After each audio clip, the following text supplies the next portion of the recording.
So there it is. What is it? What is it? It is a saw bench. A saw bench with a built-in cone splitter. This machine is only really designed for 10-inch logs, which is the same as our old Palax was. But this is a bit more compact, a bit more compact. And as I don't like my guys working by themselves, I don't like lone working with anything to do with wood cutting, chainsaws like that, so I tend to have them working together. This is a one-man or two-man operation machine. So for us, this suits what I want to do. And the volume of wood we do, it didn't really warrant that great big Palax, not really. So that's what it is. So it runs off a tractor off the PTO. There's the PTO shaft down there, which goes in there. Cat 2 mountings, which I'm pleased to see.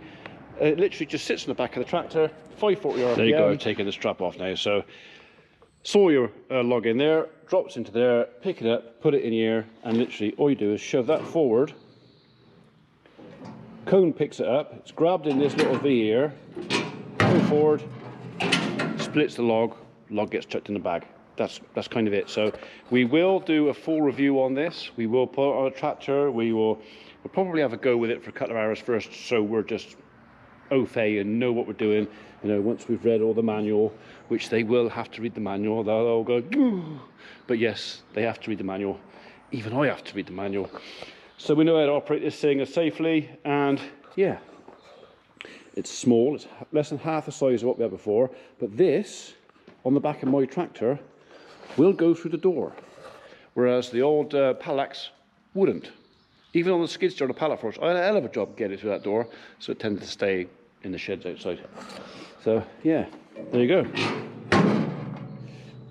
Sorted. Oh yeah, and just in case you wanted one of these,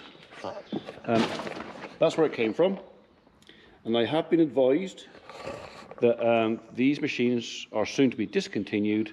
Davis's have got a few left in stock. I got this at the right time.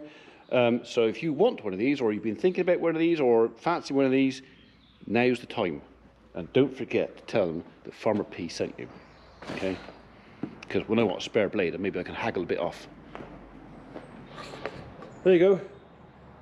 One hacky pilt eagle.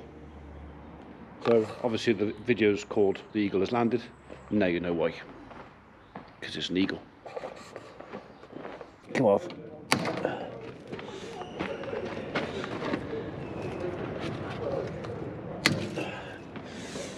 Right. We need to give you a bit of grease. Thing is, I can't get you off there. Right, okay. In that case, I'll just give you a bit of grease in there.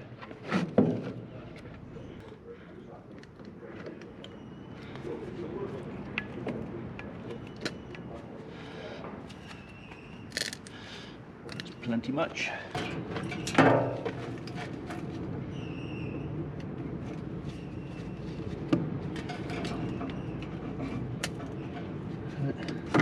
That's done too. Right then. Let's take him out and put him on. One set of instructions that we will go through before we actually start using it. Unlike my wife, who doesn't like to read instructions, I kind of do. And the tree team, before they're allowed to use this, they'll have to read the instructions as well. So, I couldn't find my balls. They were only lost temporarily though. Luckily, I have now found them. They're on there.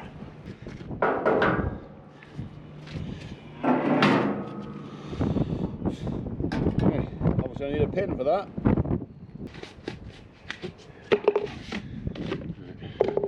Coming at the wind. It was a very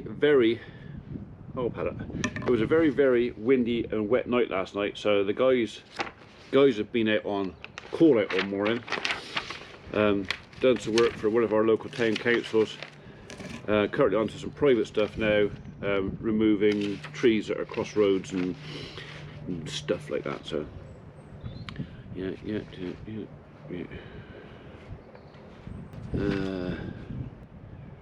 Installing the cradle, that's simple enough.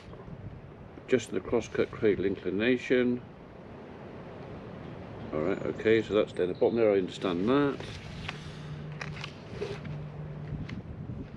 Never set the table so the tip of the cone protrudes. Okay, that's already done on the machine, I checked that. Connecting to the machine or tractor.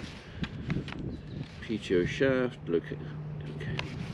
Right, so this is obviously instructions for someone who's never driven a tractor or who's never attached anything, so I'm not saying I can skip some of this, but I can skip some of this.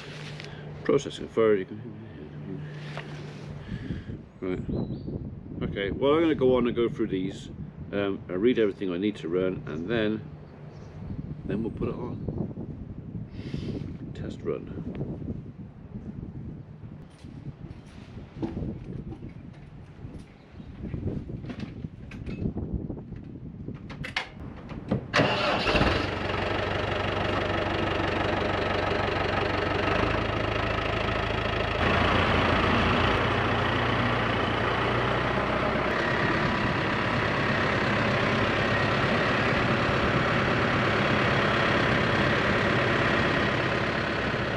Obviously a lot narrower than usual.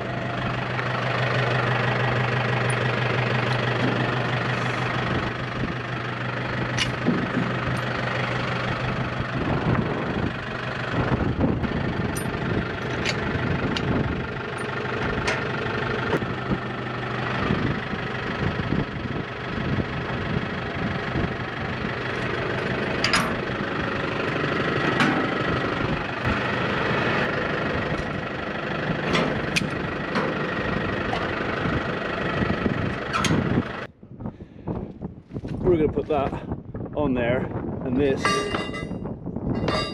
if we can get it out,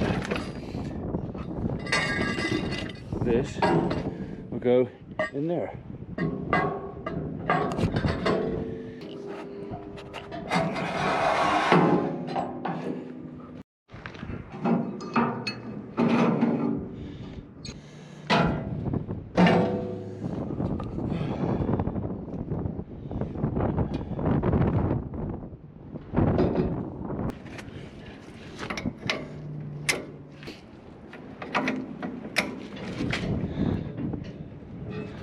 Well, it's locked it enough.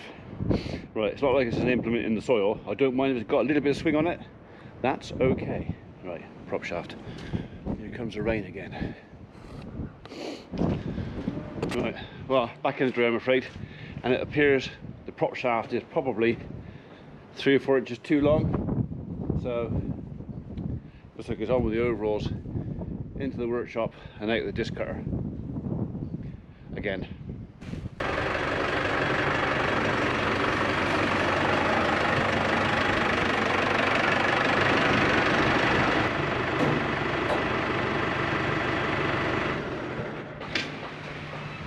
Well, it's not raining hard yet, but I can see it coming, so yeah, we'll stick in the dry and do the PTO shaft. Right, well, if you've been with me long enough, you will have seen me do this before.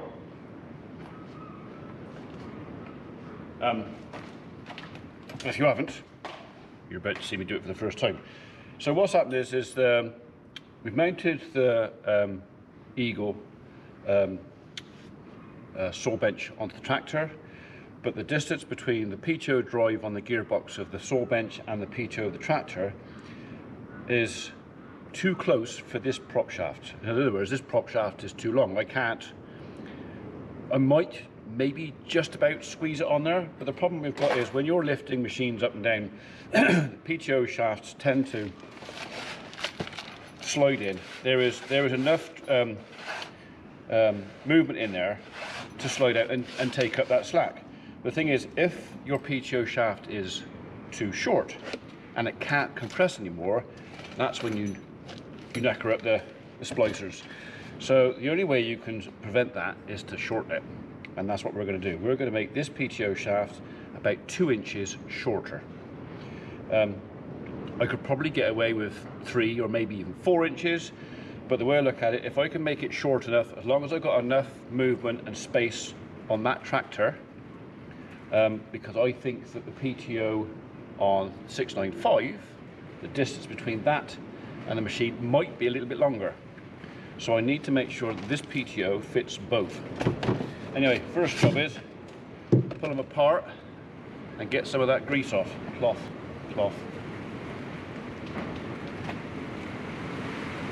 We don't want too much sticking to this.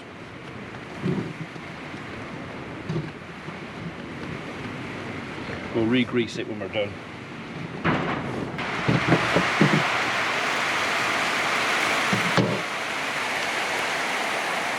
Yeah, you can hear it on the roof now, can't you?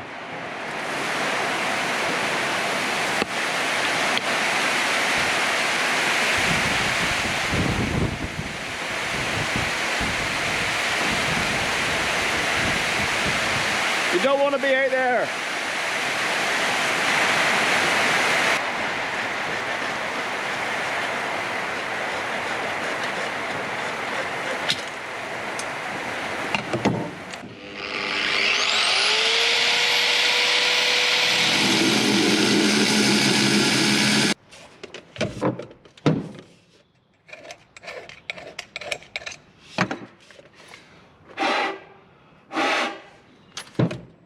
Okay, so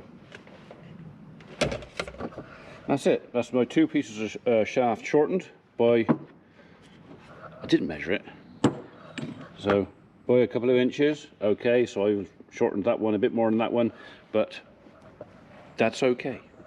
Don't worry.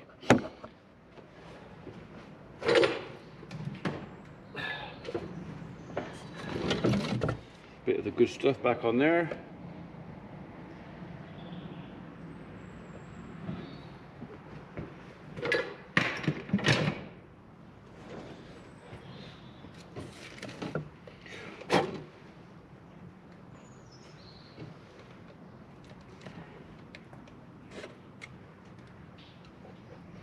We should be pretty good to go. Okay, so which one's the flat one? That's the flat one, that's the flat one. So although they look the same, not all edges are the same. So one of these edges, 2 of them are pointed and 1 is flat. So it only goes on one way. Which is, where's the flat one? That way.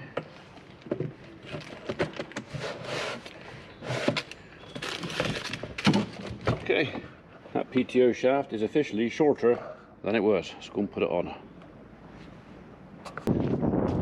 Ah, 10 minutes ago it was black and chucking down hail. Now it's blue and sun shining.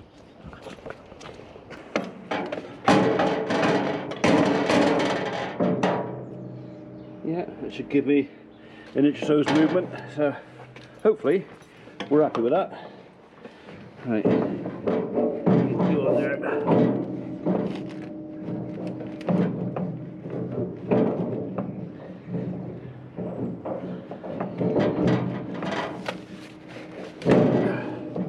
There's one.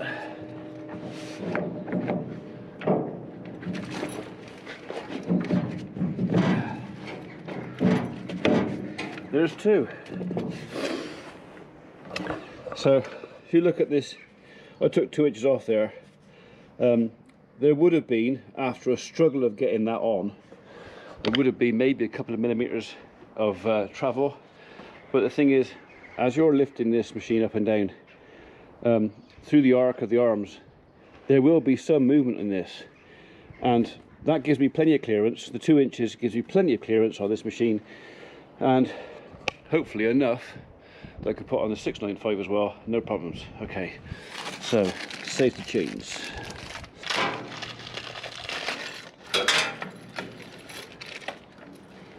Go on there, and you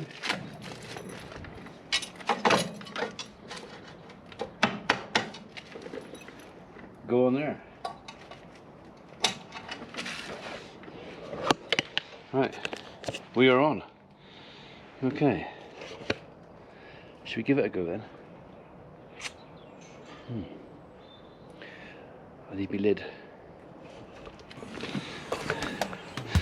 Give me you.